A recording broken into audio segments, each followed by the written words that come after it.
8 billion strong. The global population crossed that key milestone today, according to the United Nations.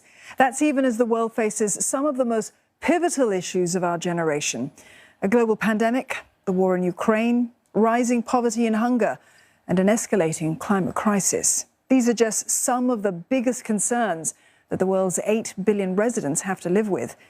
Now, the number of people on Earth has tripled in the last 7 decades. We went from 7 billion to 8 billion in just 12 years.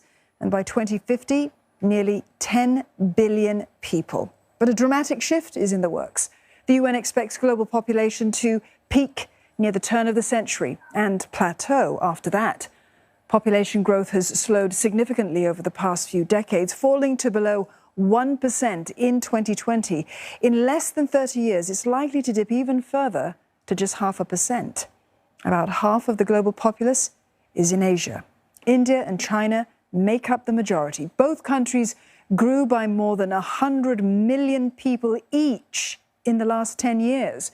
China remains at the top spot with around more than 1.43 billion residents.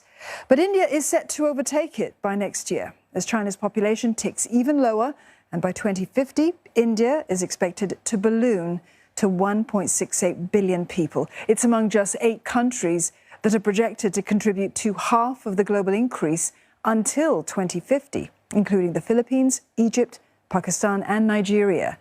But these countries are the outliers. As fertility rates fall, average life expectancy, well, that rises. And the changing demographics could play a major role in labour markets and pension systems. We spoke to David Lam, research professor from the Population Studies Center Institute for Social Research at the University of Michigan, and he explained what past trends are telling us about the correlation between population growth and economic progress. It's important to keep in mind that since 1960, the world has added 5 billion people, from 3 billion to 8 billion. And it's in many ways been a period of incredible economic progress around the world, certainly in Asia.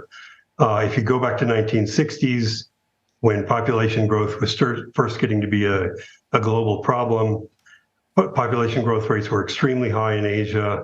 There was a lot of concern about extreme poverty in Asia.